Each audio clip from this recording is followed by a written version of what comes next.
caranya orang di Indonesia menyebut bulan Asyura dengan suro atau sura di Jawa.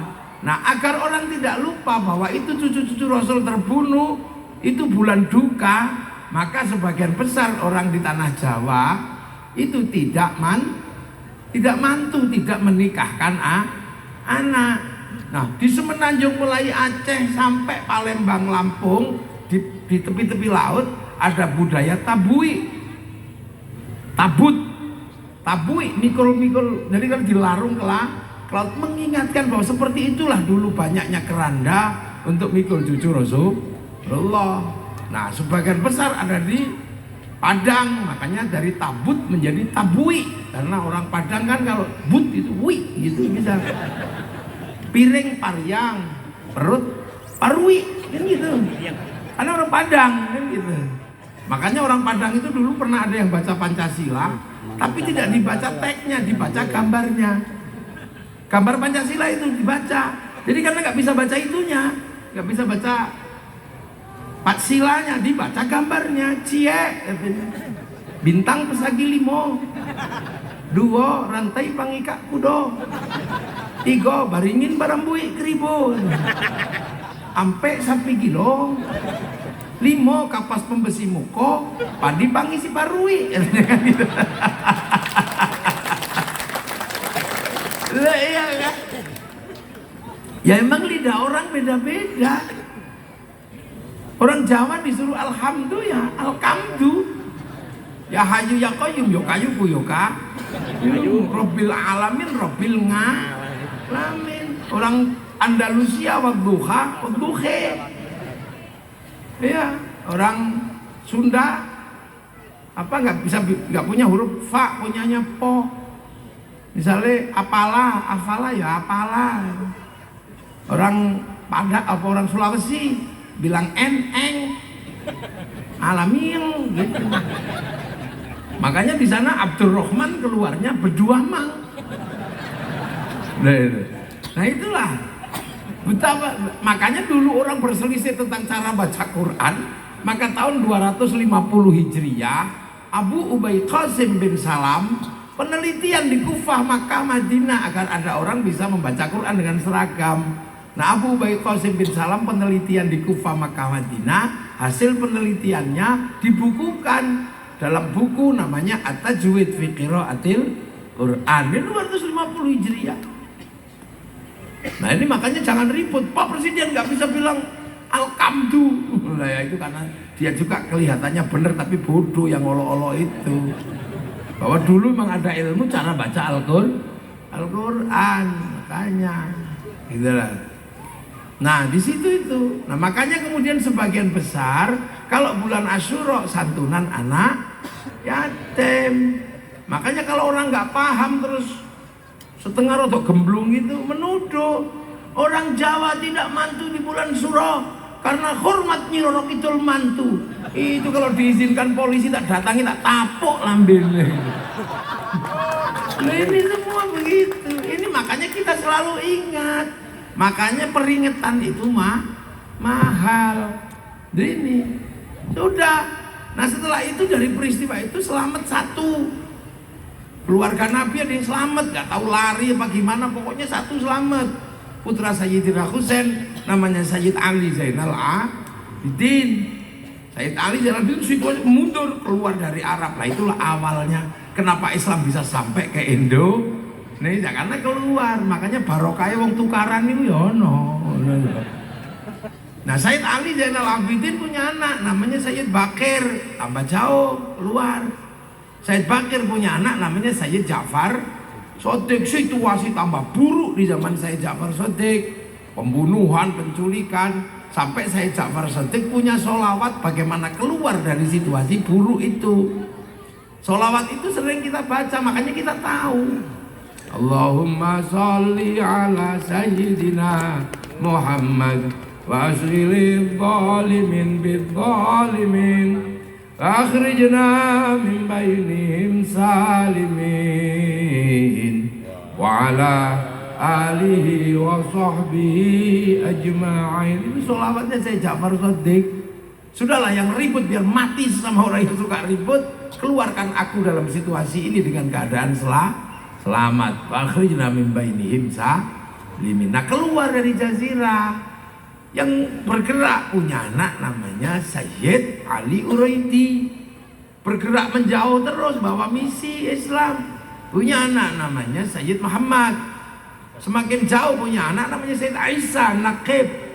Terus punya anak Sayyid Ahmad. Sayyid Ahmad itu hijrahnya tambah jauh, dikenal dengan nama Ahmad Al-Muhajir.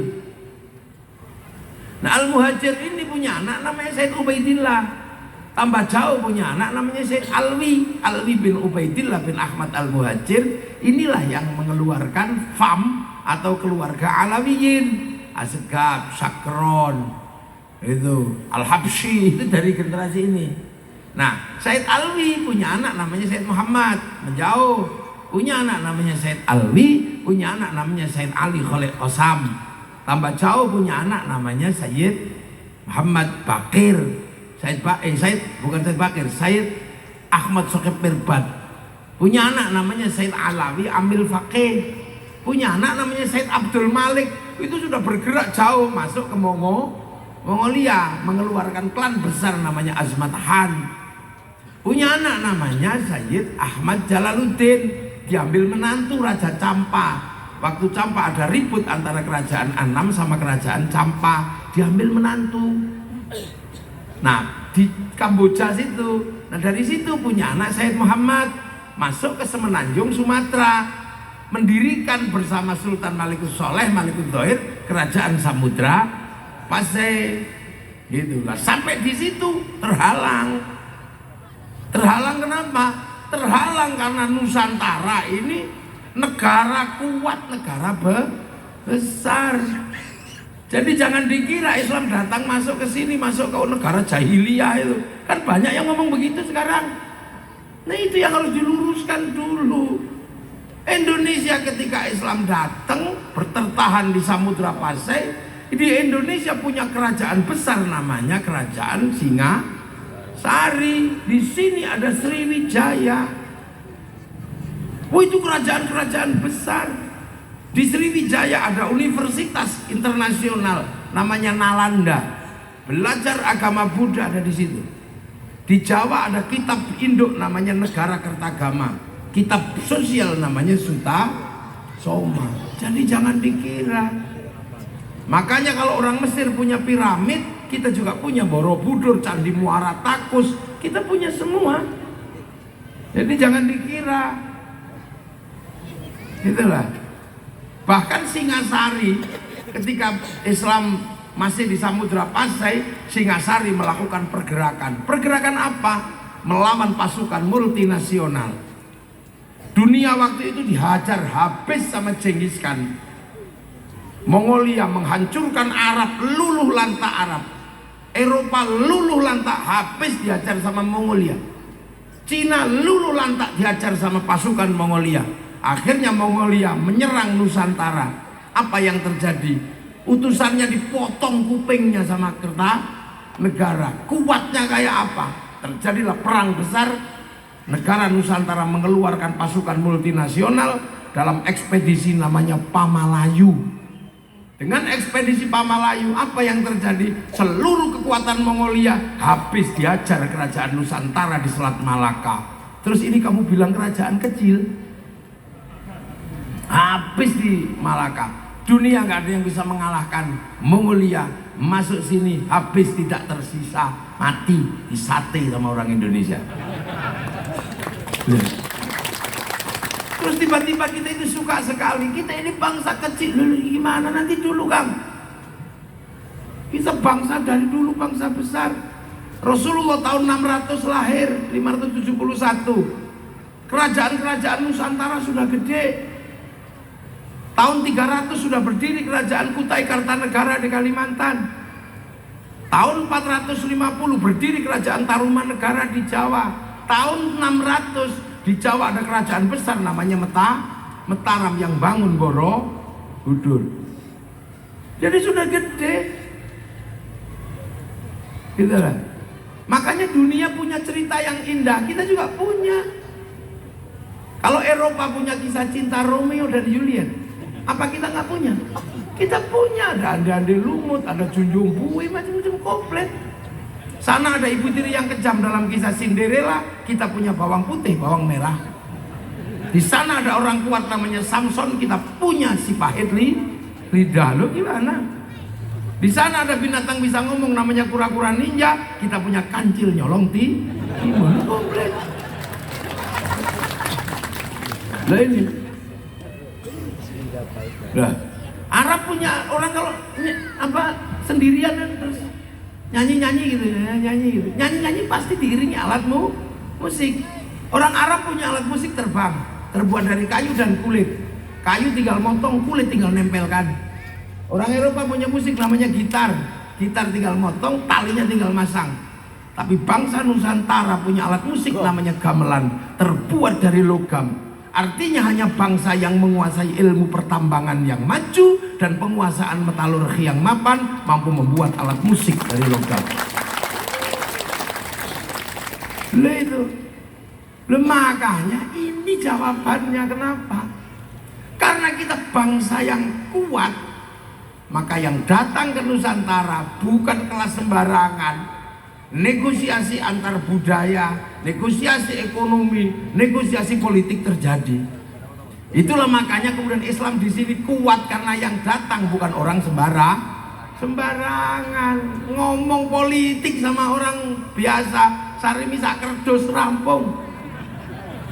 Tapi dengan orang-orang pinter butuh strategi, butuh apa?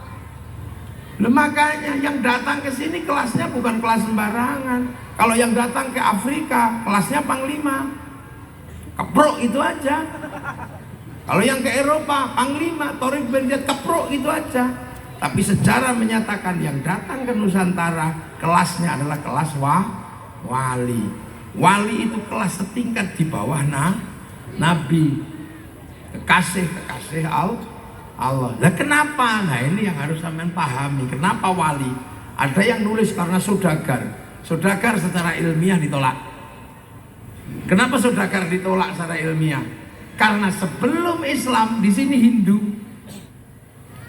Hindu itu kasta yang boleh ngomong agama itu hanya Brahmana, kasta tertinggi. Kasta kesatria, para raja, gak boleh ngomong agama. Kasta Wisya, kastanya pegawai, gak boleh ngomong agama. Kasta Sudra, petani dan pedagang, bahkan ngomong agama diculek motone. Sudra itu petani pedagang, sekaya apapun petani dan pedagang, dia Sudra, gak boleh ngomong agama. Di bawah Sudra ada Paria, kastanya pengemis. Di bawah Paria ada Kuca, kastanya pencopet, tukang ngentit. Makanya kalau dia ngentit bansos itu Kuca. Nah di bawah Kuca ada Mleka. Mleka itu maling tapi nek ketahuan malu, lari. Nah di bawah Mleka ada Candala, maling tapi kalau ketahuan berani begal.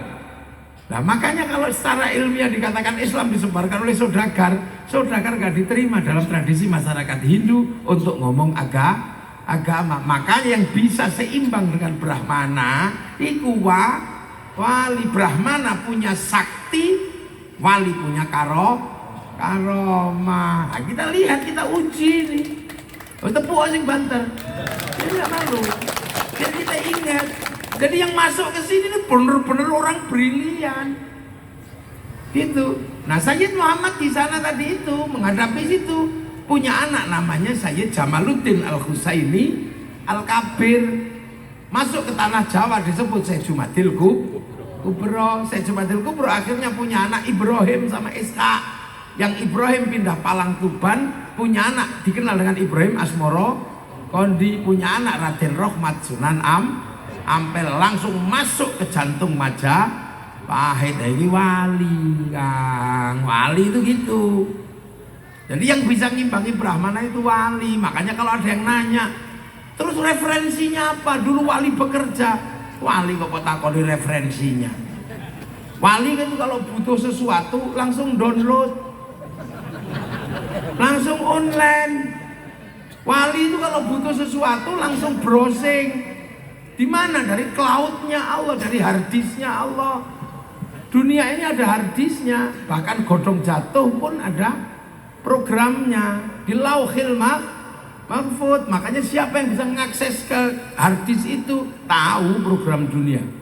Nggak cuma Rhoma Irama. Kalau Rhoma Irama kan bilang, ku tahu rumus dunia, gitu Rhoma Irama.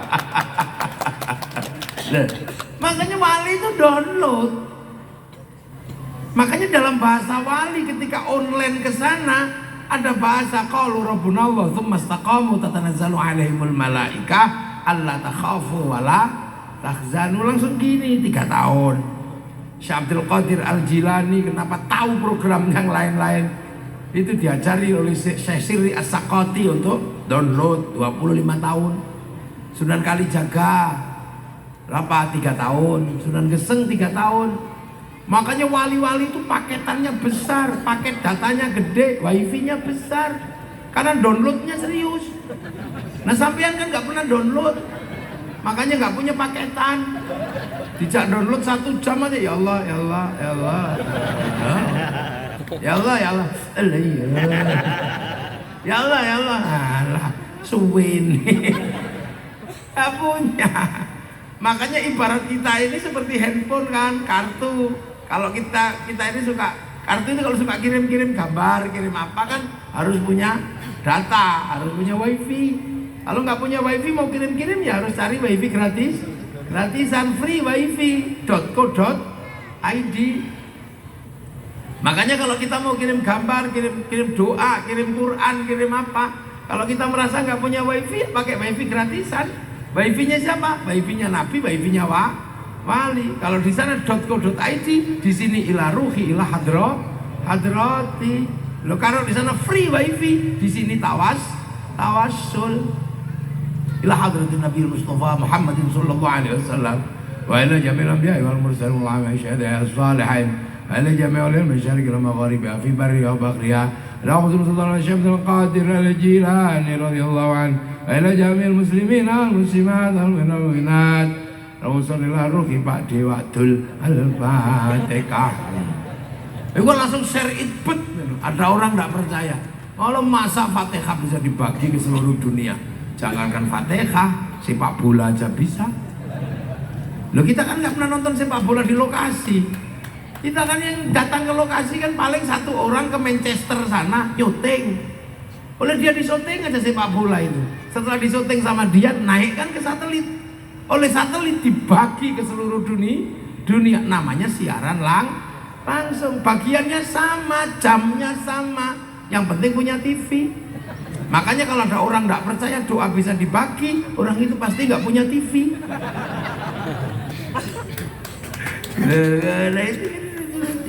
Nah, wali-wali ini akhirnya bekerja. Bagaimana Nusantara yang sudah jadi, sudah mateng ini, diajak ngomong surga, susah orang sini. Karena di sini tuh udah seperti surga. Ceritanya surga jannatin tajri min tahtiha al-anhar. Di sini ya sungai udah banyak, Pak. Air banyak. Ceritanya buah-buahan gitu. Ya di sini cipluan udah banyak, buah-buahan apa aja ada. Diceritani kalau masuk surga istrinya banyak, orang sini nggak tertarik. Karena punya 1 aja cerewetnya luar biasa. Lah iya, kalau perempuan Arab nurut karena seluruh kehidupan tergantung laki, makanan berburu laki-laki, perang laki-laki, cari kehidupan laki-laki, maka superior laki-laki di sana. Perempuan nurut. Di sini perempuan merdeka. Bahkan lakinya udah tutut wedoknya nyambut gawe itu kan di sini. Golek brondolan wedok. Lho kan gitu. Mepil jagung, metik kopi perempuan, maka perempuan di sini mandiri. Sehingga ketika ditinggal mati suaminya hidup. Nah, itu perempuan di sini. Makanya, iya kan perempuan itu mandiri, makanya cerewet. Enggak tak kasih makan, ya cari sendiri kalau perempuan di sini. Dia nggak pernah takut. Digalain. Apa aja bisa perempuan sini. Ya nggak bisa cuma 1 bikin anak kalau nggak punya suami itu aja Pak. Tapi nggak tahu jangan-jangan ada yang bisa. Kaya wedhus kosot. Loh, makanya sampean ketemu enggak? Bagaimana pengislaman di Nusantara? Ada cerita-cerita surga? Tidak ada. Yang ada cerita kesaktian, cerita kekeramatan loh, karena yang diimbangi ini Brahmana. Tapi bagi orang yang tidak paham, oh, itu kenapa ceritanya sakti-sakti tok, pergerakan keislaman? Loh, ya problem utamanya di situ. Brahmana itu dekat dengan Tuhan, dengan yang widi. Pali juga ada dekat. Makanya pertarungan antara sakti sama karamah itu. Tapi akhirnya para wali ini bekerja terus gitu. Nah akhirnya lahirlah sesuatu. Begitu ketemu Nusantara, ketemu bangsa yang berbeda-beda, ini ketemu beneran. Di sana ketemu bangsa Arab kok. Begitu sampai sini, loh, ini potret yang hilang ketika Yazid berkuasa menjadi kerajaan. Kalau melihat potret masyarakat Madinah di Nusantara, ada potretnya. Beda bangsa, beda suku, beda agama sudah ada di sini, bahkan bersatu dalam Bhinneka Tunggal Ika. Dan terus Islam mau ngapain dalam situasi kayak gitu? Ini kan konsep Islamnya mau ngapain? You mau di Indonesia mau ngapain kalau masyarakatnya sudah seperti itu? Masyarakatnya sudah tertata, nggak perlu lagi diajari sopan santun, udah santun sini, bahasa aja udah bertingkat-tingkat. Kalau nggak di sini nggak ada. Nah, akhirnya apa yang harus dilakukan? Oh, ternyata Indonesia masyarakatnya sudah menjadi masyarakat yang saling mengerti antara satu dengan yang lain. Ini loh cita-cita Islam. Wa ja'alnakum syu'uban wa qabaila lita'arafu. Saling mengerti. Kalau beda agama, lakum dinukum waliyadin. Kalau beda kelakuan, lana a'maluna walakum a'malukum. Ini gimana lah? Akhirnya para wali menggunakan konsep apa? Konsepnya Rasulullah. Akhirnya kemudian Indonesia ini diserahkan kepada Rasul. Ya Rasul, aku serahkan kepadamu. Kalau engkau pernah mengatakan kullukum ra'in wa kullukum mas'ulun an ra'iyati, kalian semua adalah pemimpin dan saling bertanggung jawab antara yang memimpin dan dipimpin. Dan konsep orang yang saling bertanggung jawab ini adalah dalam perbedaan adalah konsep ra'iyah. Maka semenjak itu, maka perbedaan di Nusantara disatukan dalam satu tanggung jawab menggunakan konsep ra'iyah. Yang konsep ra'iyah kemudian sekarang dikenal dalam bahasa Indonesia menjadi rakyat. Rakyat itu konsepnya Rasul, manusianya berbeda-beda tapi hidup saling bertanggung jawab. Dan satu-satunya bangsa muslim dunia yang sanggup mengambil kalimat ra'iyah untuk mengkonsolidir warga bangsanya hanya muslim Indonesia. Ada hanya di sini. Yang jadi rakyat itu bukan konsepnya PKI, itu konsep Rasulullah. Makanya ra'iyah itu kalau ngumpul namanya musyarakah, yang kemudian dikenal dengan konsep masyarakat. Kalau terjadi friksi perbedaan paham, bicarakan yang baik. Pakai konsep apa? Basyawirhum fil amri, lahirlah bahasa musyawarah.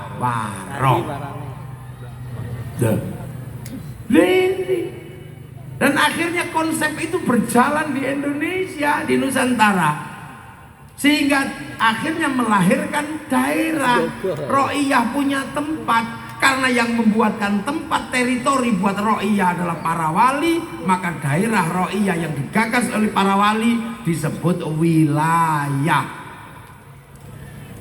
Makanya wilayah itu adalah konsepnya para wali, daerahnya para wali untuk tempat ro'iyah.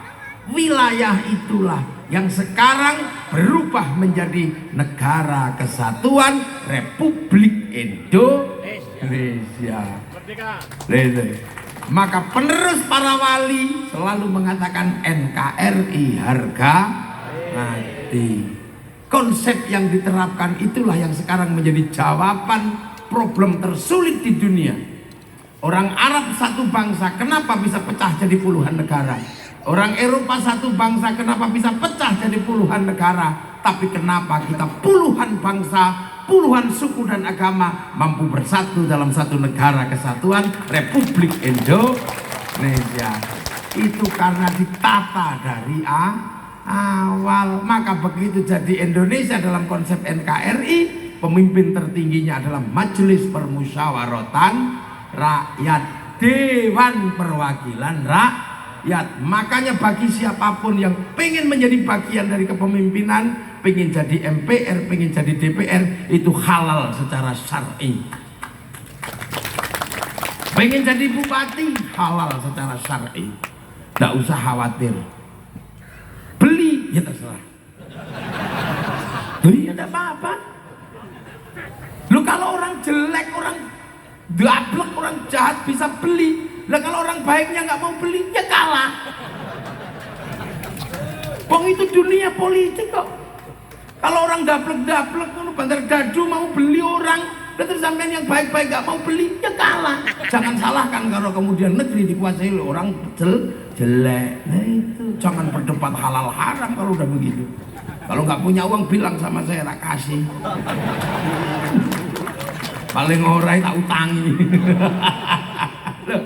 Ini Indonesia, nggak usah ribut. Faktanya begitu, tapi jangan disebut money disebut money politik, ditangkap Pak Polisi karena undang-undangnya ada. Kalau disebut uang bensin kan nggak ada undang-undangnya. Nggak mau, itu Indonesia. Mau ditutup kayak apapun nggak bisa. Nggak bisa. Loh gimana wong itu jar besuki mau yo kok. Lah iya. Perjuangan butuh pengorbanan. Pengorbanan bisa harta dan benda. Loh ini itu dari dulu begitu. Loh makanya itu jadi Indonesia. Loh makanya sampai detik kapanpun begitu Islam ini menjadi bagian dari pendirian negara dengan konsep-konsep Nabi. Apakah santri pernah mundur yang mengatakan kami penerus para wali? Gak ada yang mundur. Minta darah kasih darah, minta nyawa kasih nyawa kalau sudah atas nama NKRI. Gitu loh. Ini mana contohnya ini?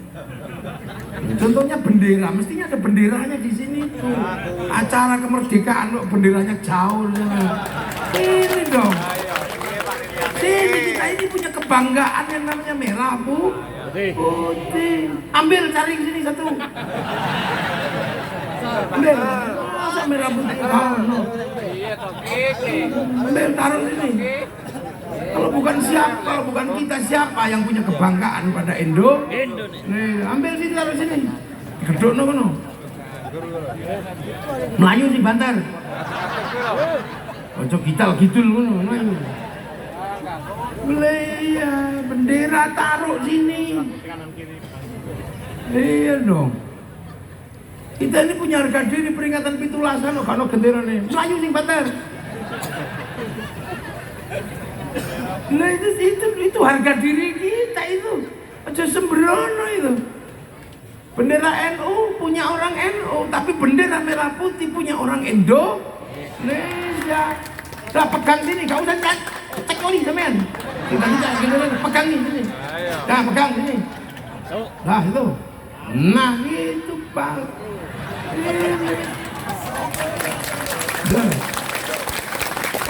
Angkat ini itu bendera kita, sampean tahu. Ini lambang negara. Ini kalau sekarang harganya paling 50.000 kalau diukur secara materi. Tapi dulu merah putih ini berapa ratus bahkan juta nyawa berkorban untuk mengibarkan merah putih. Orang di Jawa Tengah itu bikin merah putih ditembak. Akhirnya kami dari Jawa waktu itu mengibarkan merah putih di dalam rumah. Kalau bikin rumah kita kasih merah putih. Belanda curiga, kita kasih tiangnya pakai tebu. Curiga lagi, tiangnya kita kasih kelapa. Masih curiga, tiang rumahnya kita kasih pisang. Masih curiga, kita kasih padi. Masih curiga, besok bawa tumpeng sama ingkung makan. Belanda bilang orang mau makan aja ribet katanya. Tapi yang Belanda tidak tahu, begitu nasi habis, ayam habis, padi rontok, pisang rontok, tebu mengering, kelapa mengering, yang tersisa tinggal merah putih. Itulah Indonesia di dada kamu. Itu 10 November, sampean tahu perang 10 November. Awalnya apa? Karena orang Surabaya pengen punya merah putih. Indonesia punya merah putih. Udah jangan ribut. Pegang-pegang aja ribut malah. Hah? Ya udah nggak apa-apa, udah terlanjur sebelahnya lebih tinggi nggak apa-apa. Nggak apa-apa, udah potong itu bawahnya. Ya apa, angkat tinggi. Nggak, itu sudah, ini jangan angkat. Angkat gini, benderanya biar tinggi. Terus. Oh gitu, nggak apa-apa. Kalau kurang tinggi naik sini.